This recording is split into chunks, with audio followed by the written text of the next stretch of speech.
Hi, welcome back for part 3, I guess, if you want to say it that way. Just in talking to Jack and telling him what I'm doing out here, he said, that's great, you should go live. Live? Nobody follows me live. He says, yeah, they had lower expectations. Well, you know, if I edit this thing, it's supposed to have great expectations, supposed to be perfect. Well, don't expect perfect because it's not going to be. But maybe I'll try that live thing. And so if you see something on your phone, your telephone, or your computer, or whatever. It says, R. Hindi is live, or Bob, whatever I am. I don't even know what I am, what they would call me on there. But if you see some Bob Henderson's live from Boca Chica, I might be down at the launch site. Maybe here talking about the people. I'll try to make it interesting. Maybe we can try this and see if it works. I don't know. We'll see. Let me tell you about, Jack, the guy who's kind of got the vision here about this place. This is going to be the makers of SpaceX, Boca Chica, and he's sort of informally associated him with the SpaceX folks by name, and everybody here knows him.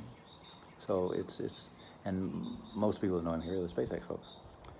And I'm going to slow down because I speak too quickly. Most of the people who know him are the SpaceX folks and people like me who have a little technical background. And he just bought these 13 acres down here and put down a stake. So this is going to be a place for people to come and hang out. And just toxicity goes away. That's one thing he's big on, just getting rid of the toxicity. You can hang out, make some beer. This is the club I talked about in Stockton Springs, where you walk through the door. Are you listening? You'll know who you are. You walk through the door, throw a 20 in a pickle jar, and go have a drink. You walk out, if you still got 20 in your pocket, throw it in there. That's about what it costs to make a club work. Got a club, that's all of the bylaws that you need. Throw a 20 in, pickle jar if you got it. And if you don't, we'll get you next time. And then go and have a drink and hang out, It doesn't have to be any more formal than that. That's what this is, it's informal. Got the SpaceX guys over there, the bloggers. We got 2 guys here that are doing this live stuff. There's one of them I went out with yesterday. He's got 13,000 followers. He's been here for a month. And a lot of his followers came from before. He said he had like 100 or 200 followers from before that were following him. And he did all this alternative healing and space medicine, sort of, only different kind of space medicine. Space cadet medicine.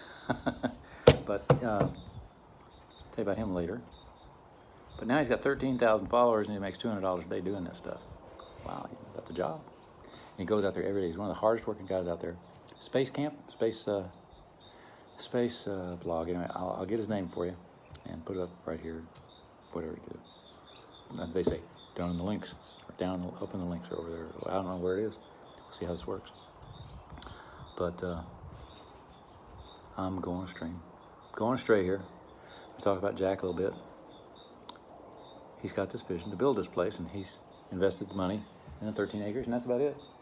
And they're going to come out and build he's trying to get containers. The Connexes that we used to see coming in on the shipping containers. He's going to build a whole front end of this place, about 40 containers.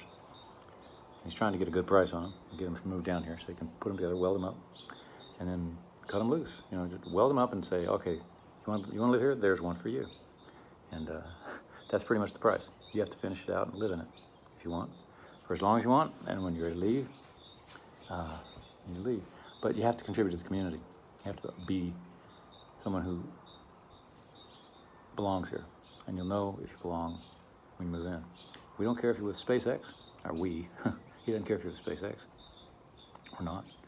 But you just got to be a part of the community. He's building a community, and it's hard to articulate that because you don't want a lot of things that it could be. You don't want it to be a bunch of engineers. You don't want just engineers because they need some social widening too. And you don't want it to be low-income housing because they wouldn't be a part of your community that you want to be part of. So somehow or another he's going to do that. And I guess I've seen the people he's gathered up so far. He's doing a pretty good job of it. Well, I'm going to stop right here for now, and I'm going to pass judgment on this piece because I don't really like it. We'll see how it works, okay? Talk to you later.